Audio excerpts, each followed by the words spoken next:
So here's a finished kitchen knife that I made from a Machete,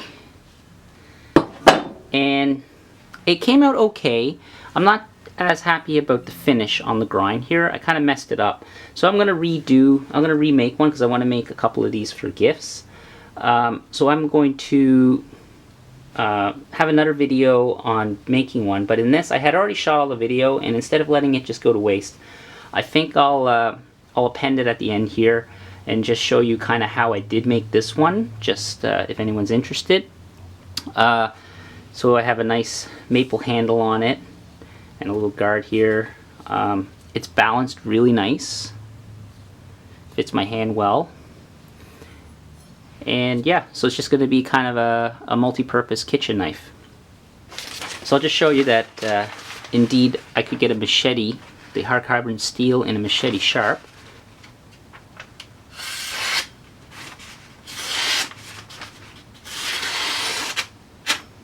So it's not bad. I think that's pretty respectable. So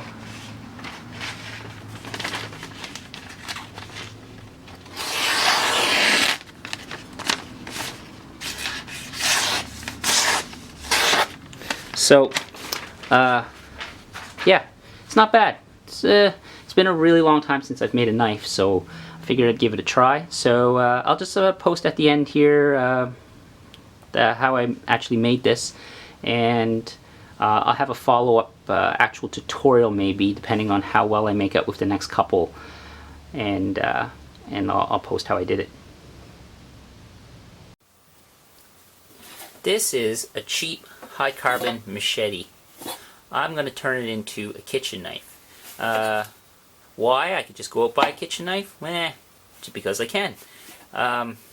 So this is going to be using stock removal method to make a kitchen knife. I want to make a Japanese style kind of knife, so I went online, just traced out a sendoku type of knife shape.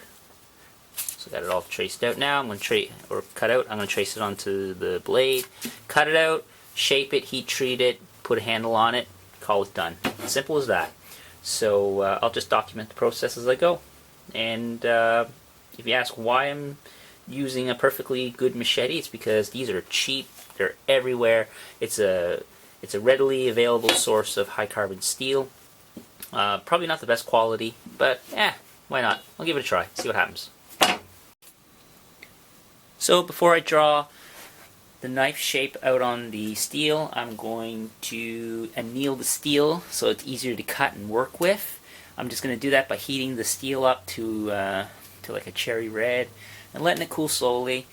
Ideally, you would put it in a bucket of sand or something after you heat it up so it cools nice and slow so it gets nice and soft. But I'm just going to heat it. This will do. So I'm just going to use a torch. You can use a regular blowtorch, forge, whatever you got.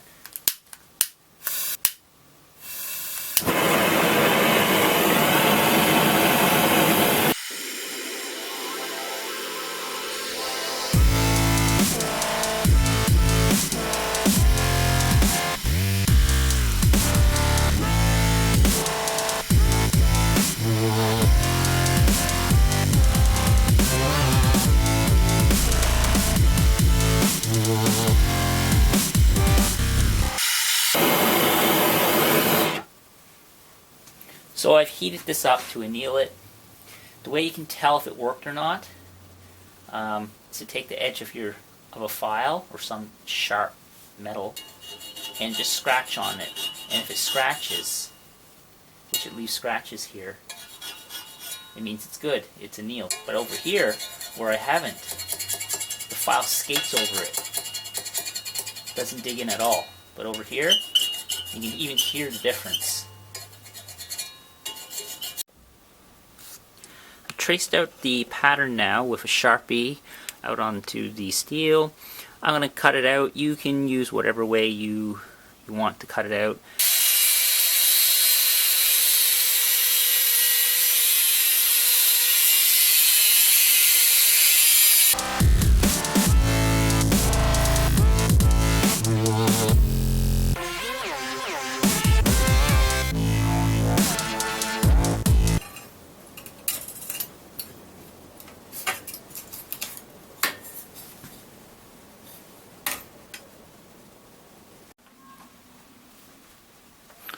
So I got the knife blank cut out of the steel using a mini grinder.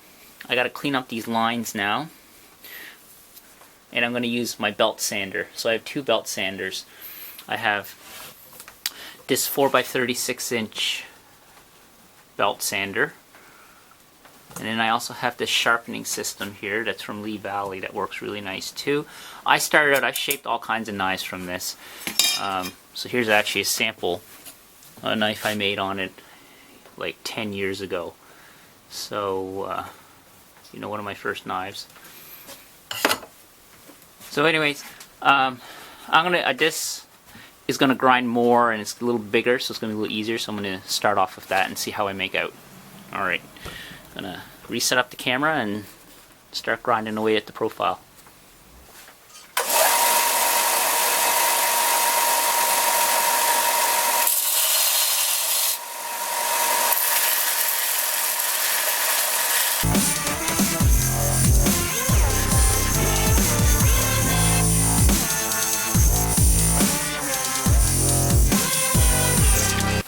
I'm pretty happy with that. I got it all cleaned up now.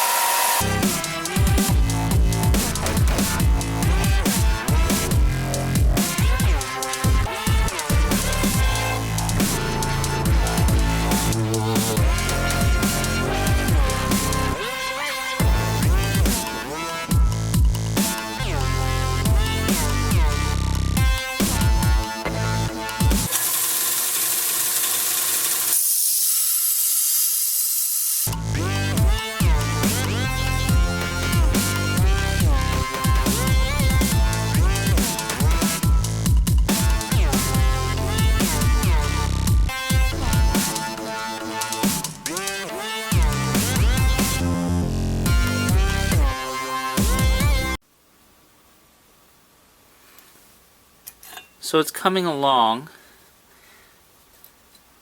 I have to, when I'm grinding, I have to start off and grind more off here and then progressively work my way up. Right now I kind of have it grinded uniformly all the way up, but I got to rework this up to make this thin here. So make this part thinner here and then tapering it.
So here I have the blade after heat treating, and it did indeed heat treat properly. I just wanted to show you a file with the file test to show you that it is nice and hard. But before I do that, I wanted to mention that you might notice a color difference between this, and this is purely cosmetic. It's because I tried a differential heat treatment with some clay. I put clay on the top, but it fell off, it didn't work right. So I just went for traditional heat treat. So I just didn't clean the clay off completely, super well. There was a little bit of residual left, and that's why it just looks a little different, that's all. Now, I heat treated it. I didn't do the magnet test, but I did get it up to temperature, and I am going to show you that it did indeed harden. I have a file here with a nice pointy tip. So the blade is nice and hard. It skates over the blade. So next, what I'm going to do is I'm going to take this and probably put it in some vinegar to remove the rest of the fire scale, clean it up, and then grind it, and I need to do a temper. I need a temper because right now it's way too hard to use as a kitchen knife, and I'm going to temper it so that it's not as hard.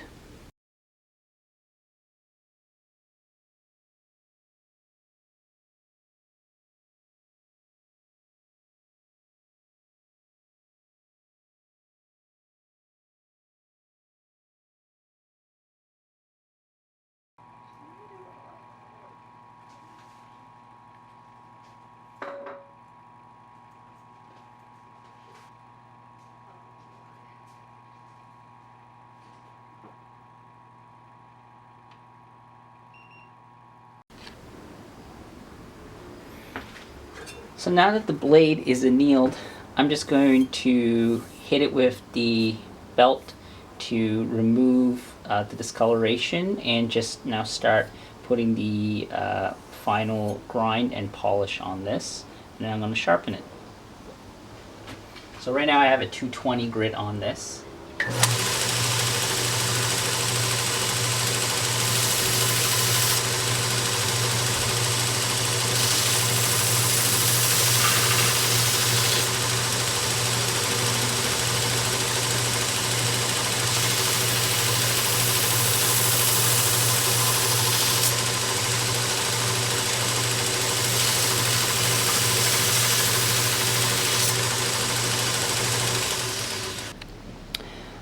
Okay, so I've done some more grinding on it after heat treating. It's looking decent. I think I took it up to about 220. Now I was curious. I'm gonna have to move to start polishing and wet sanding the blade. So I figured I'd sharpen it. I was kind of curious. Normally you don't do this, but I was kind of curious to see if this machete type metal will hold an edge. So I got some really thin paper here. So that cuts quite nice, and this was just I put an edge on it with my rough belt, so I'm going to wet sand it eventually, or I should say I'm going to use a whetstone and really hone the edge down. But let's see if I can get this on a good angle on the camera here.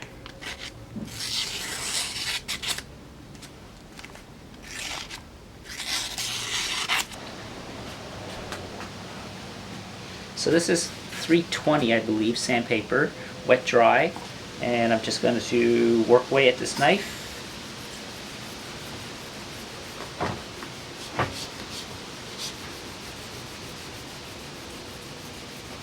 It's important to go all in one direction to remove the scratches from the previous. It'll just look better if you go all in one direction. So if there are any imperfections, they'll just hide a little better.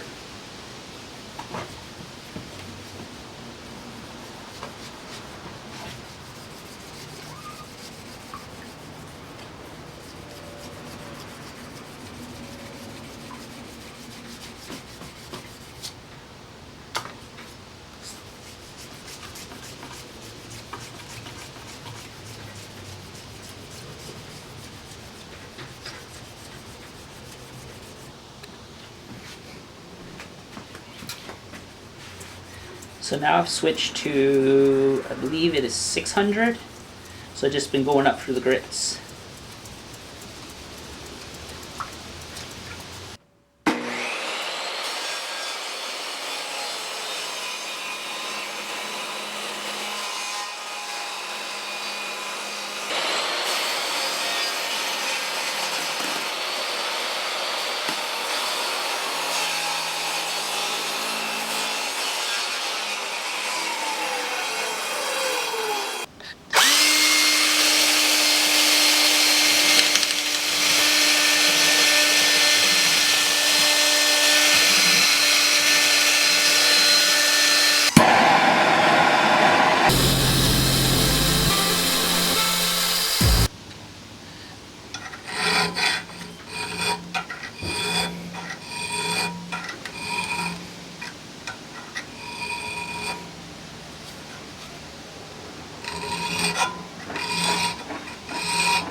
So I've shaped the handle, I've drilled it out, and now to get a really good fit, I'm going to heat up the tang here, and then I'm going to burn in the rest of the way so I get a nice fit, because it won't go in all the way right now. And I got a piece of maple here, so I'm just going to heat this up and then shove this on just to burn it in.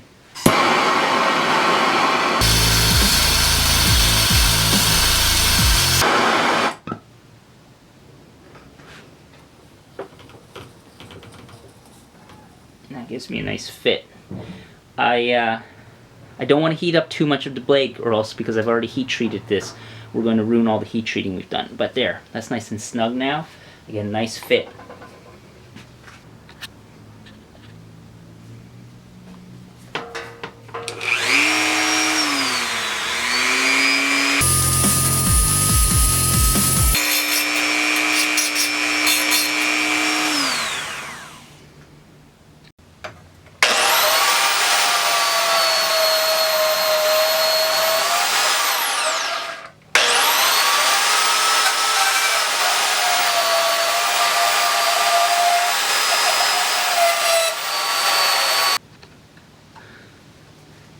So what I've done is I have my handle in the vise,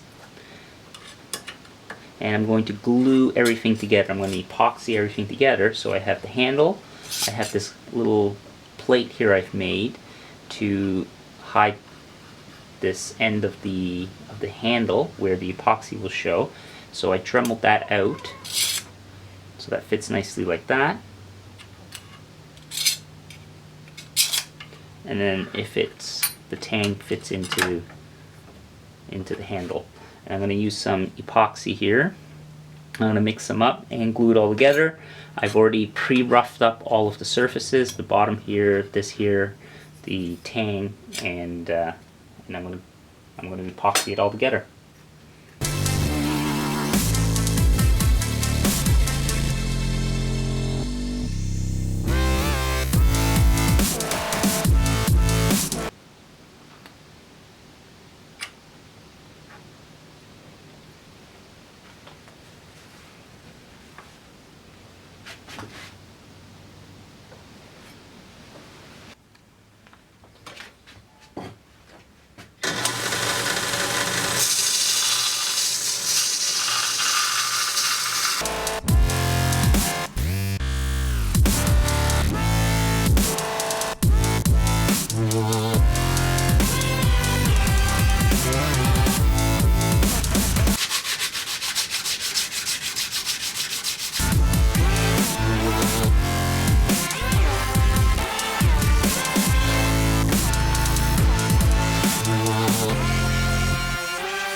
So the final thing I'm going to do now is put an edge on this, hone the final edge. I had put an edge on it with my belt grinder, and now I'm going to use this whetstone, 1000, and I think this is 4000, and this is a Japanese whetstone, and just hone in an edge on this.